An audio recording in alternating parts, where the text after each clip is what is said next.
बिट्टू बंगाली पानी के लिए गड्ढा खोदता है, लेकिन गड्ढे से एक बूंद भी पानी नसीब नहीं हुआ। इधर पिंकुआ मशीन के जरिए पानी का खोज करने में लगा था।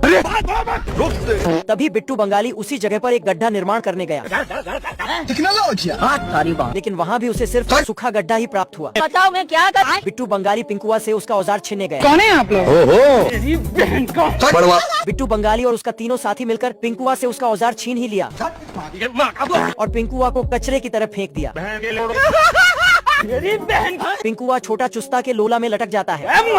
तभी बिट्टू बंगाली और लहरिया सिंह मिलकर छोटा चुस्ता को पिंकुआ से बचाता है। लेवल सबके निकलेंगे। पढ़ाई करता है। आदित्य कुमार 6 क्लास में पढ़ते हैं। पिंकुआ इतने मुश्किल में भी अपनी हरकतें से बाज नहीं आया। तभी छोटा चुस्ता ने उसे जमीन के अंदर धंसा दिया। ये अभी ट्रेलर है। बिट्टू बंगाली हॉकी जैसा लहरिया सिंह को उठाया आलिए रे आलिए और पिंकुआ को जोर से धर दिया। पिंकुआ मुर्गियों के इलाका में घुस चुका था। जैसे ही भागने का कोशिश किया तो सभी मुर्गियों ने मिलकर पिंकुआ का इज्जत मिट्टी में मिला दिया। हमको सिर्फ फांसी का सजा चाहिए। मुर्गियों पिंकुआ को गुलेल के जैसा तनाव करने लगती है। तभी पिंकुआ को बचाने वहाँ गुंडेश गैंग आया। अबे साले। गुंडेश गैंग को देखते ही सारी मुर्गियाँ फरार हो गई, लेकिन 2 मुर्गी अभी भी पिंकुआ को रेलने में लगी थी। पिंकुआ तो हाथ से निकल गया, लेकिन दोनों मुर्गी के तनाव से पिंकुआ उसके अंडे के पास जा गिरा। इधर गुंडेश का छोटा भाई से एक मुर्गी हाथ नहीं आ रही है। ये देख गुंडेश कुमार ठहाके मारने लगा। गुंडेश कुमार भी हमला की तैयारी करने लगा।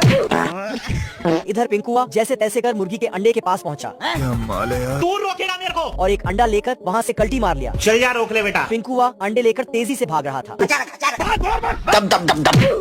तभी एक चट्टान से टकराकर उस अंडे को फोड़ देता है। जय दोस्तों। पागल बड़े कहा पागल बड़े कहा। एक नाजायज मुर्गी के औलाद ने पिंकुआ को अपना नाजायज बाप मान चुका था। ये क्या बक रहे हो बाबू? वो पिल्ला पिंकुआ के पीछे पीछे ही रहने लगता है।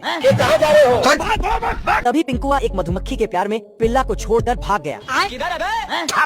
पिंकुआ उस मधुमक्खी के साथ कुछ गलत करने वाला होता है। काहुरिया सबको दिया हमको नहीं दिया है। तभी वो पिल्ला आकर पिंकुआ के प्यार को ही खा जाता है। पिंकुआ उस पे बहुत ज्यादा गुस्सा होने लगा। बाबू मान जाओ ना प्लीज। तभी वो पिल्ला नाजायज बाप को मनाने लगता है। गरीब लोग काला दिल भेजे। आगे आगे पिंकुआ और पीछे से वो पिल्ला चमेली मार्केट से दूध लाने जा रहा था। मैं बाबा टिल्लू। तभी पिल्ला एक मगरमच्छ के बहकावे में आ गया। पिंकुआ को एकाएक से पिल्ला पर ध्यान आया। ये क्या हो गया? लेकिन ये पिल्ला तो मौत के मुंह में बैठकर मजे करने में लगा था। पिंकुआ इसे बाल बाल बचा लेता है। इधर गुंडेश गैंग एक सुंदर मुर्गी के पीछे पड़ा है। क्या? लेकिन काफी कोशिश के बाद भी ये मुर्गी किसी के हाथ नहीं आती है। अबे साले। तभी वहाँ एकाएक से पिंकुआ और पिल्ला गुजरता है। ये ले ले। मनोजवा बिट्टू बंगाली के जन्मदिन पर उसे एक रेडियो तोहफा में देता है, लेकिन वो रेडियो के अंदर सिग्नल ही नहीं आ रहा था। अबे साले। मनोजवा नाराज होकर चला गया। बताओ मैं क्या कर। मेरा जिंदगी है ऐसी जिंदगी। इधर छोटा चुस्ता की नींद खुला तो देखा कि कुछ चोर उसका ढाबा को चोरी करने में लगा था। अबे तुम्हारे सीने में गोली मारूंगा। छोटा चुस्ता ने झट से अपने पंटर को चोर को जिंदा पकड़ने को कहा।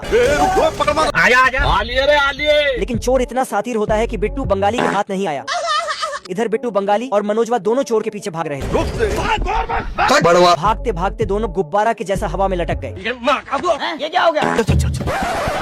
इधर पिंकुआ की नजर उन चोरों पर पड़ा। देखिए मार हो जाएगा। तभी पिंकुआ चुराए हुए लस्सी के बोतल से अपना कलाकारी दिखाने लगा। ये कैसे हो गया? अरे बाप हो बाप। उसका कला देख सभी लोग तालियां बजाने लगे। बिट्टू बंगाली को देखते ही सभी चोर फरार हो गए और पिंकुआ पर सभी चोरी का इल्जाम लग गया। कौन है आप लोग? मैं बसौनी का रहने वाला सुरेश कुमार। लेकिन पिंकुआ भी इन्हें मूर्ख बनाकर फरार हो गया।